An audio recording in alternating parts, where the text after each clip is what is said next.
வணக்கம். பாக்கியலட்சுமி சரியில்ல. கோபி உள்ளே வந்து அவங்க அம்மா பார்த்து கண் கலங்கிட்டாரு. வெளியே வந்து நிற்கிறாரு. டாக்டர் வந்து சொல்கிறாங்க, அவங்களுக்கு டெஸ்ட் பண்ணதில் எதுவும் பிரச்சனை கிடையாது. அவங்களுக்கு திரும்ப இந்த மாதிரி வராமல் பார்த்துங்க, நாளைக்கு டிஸ்சார்ஜ் ஆகிப்போங்கன்னுட்டு எல்லோரும் கிளம்பிடுறாங்க. அப்போ பாக்யா அவங்க மாமனார்கிட்ட சொல்கிறாங்க, நீங்களும் கிளம்புமாமா, வீட்டுக்கு உங்களுக்கு உடம்பு சரியில்லை, நான் இருந்த அத்தையை பார்த்துக்கிறேன்ட்டு நானும் இருக்கிறமா சொல்லும்போது, வேணாம் அவங்களுக்கு முதல்ல உடம்பு சரியில்லை, நான் வந்து பார்த்துக்கிறேன்ட்டு நீங்கள் கிளம்புங்கன்ட்டு எழிலையும் அவங்க மாமனார் அனுப்பி வச்சுட்றாங்க. அதுக்கப்புறமா கோபி அதுக்கு தெரிஞ்சுக்கிட்டே இருக்காரு. பாக்யா வந்து உள்ளே உட்காந்து மூழ்கிக்கிட்டே அவங்களுக்கு வேத்து கொட்டதெல்லாம் தொடச்சிக்கிட்டே இருக்காங்க. கோபி ஒவ்வொரு எட்டி பார்த்துக்கிட்டு இருக்காரு. செழியை உட்காந்து வெளியில் தூங்கிட்டு இருக்காரு.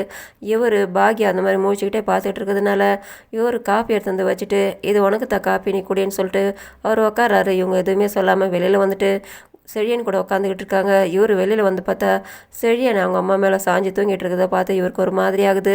பொழுது விடிஞ்சு தாத்தா சொல்கிறாரு, நான் என் வீட்டுக்கு கூட்டிகிட்டு போகிறேன், என்னோடய பொண்டாட்டி உன் கூட இருந்தாக்கா நீ அவளை கொண்டுடு பண்ணிட்டு. அது கேட்டு, இல்லை அம்மா என் கூட தான் இருக்கணும், என் வீட்டில் இருக்கும்போது தான் அந்த மாதிரி ஆச்சு, நான் அனுப்பி வச்சுட்டேன், எனக்கு ரொம்ப குற்ற உணர்ச்சியாக இருக்கும், அதனால் நான் வீட்டுக்கு கூட்டிகிட்டு போகிறேன்னு சொல்லும்போது தாத்தா திட்டுறாரு. எனக்கு ஸ்ட்ரோக் வந்தது யாரால, ஒன்றால் தாண்டா, இப்போ இவளுக்கு உடம்பு சரியாலாம் போகிறதுக்கு காரணம் நீ தான், நீ இது வரலாம் பார்த்துக்கிருந்தாலாம் போதும், என் கூட வரட்டும் சொல்லும்போது முடியாதுன்ட்டு அவர் உள்ளே வந்துட்டு அவங்க அம்மா முடிச்சுக்கிறாங்க. அவர் சொல்கிறாரு, அப்பா உன்னை கூட்டிகிட்டு போகிறேன்னு சொல்கிறாரு, நீ என் கூட தான் இருக்கணும், நீ என் கூட இருந்தால் தான் எனக்கு நிம்மதியாக இருக்கும், இல்லாட்டி எனக்கு குற்ற உணர்ச்சியாக இருக்கும், என் கூட இருக்கணும்னு சொல்லும்போது அதுக்கப்புறமா தாத்தா பாக்கியெல்லாம் வந்து பார்க்குறாங்க. இவங்க சொல்கிறாங்க, நான் பையன் கூடவே போகிறேன்ட்டு, அவன் உன் கூட இருந்தால் சரியாக வராது, அவன் உன்னை கூட்டிகிட்டு போயிட்டு இந்த மாதிரி நிலைமை கொண்டு வந்துட்டான், வேணாம் எங்கள் வீட்டுக்கு வரணும்னு சொல்லும்போது, இல்லைங்கப்பா அவன் ரொம்ப கஷ்டப்படுறான், இதுக்கு மேலே எனக்கு கரெக்டாக பார்த்துக்குவேன் சொல்கிறான்ட்டு சொல்லும்போது, நீ திருந்தவே மாட்டேன்ட்டு வெளியில் வந்துடுறாங்க. அதுக்கப்புறம் கோபி கூட்டிகிட்டு வெளியில் வராரு. தாத்தா ஷாக் ஆகுறாரு. பத்திரமா பார்த்துங்க சொல்கிறாங்க. நான் அம்மாவை இதுக்கு மேலே நான் ரொம்ப கரெக்டாக பார்த்துக்கிறேன். அவர் கூட்டிகிட்டு கிளம்பிடுறாரு. எவ்வளோ பட்டாலும் இவங்களுக்கு புத்தி வராதுமா இருக்குதுமான்ட்டு தாத்தா வருத்தப்படுறாரு.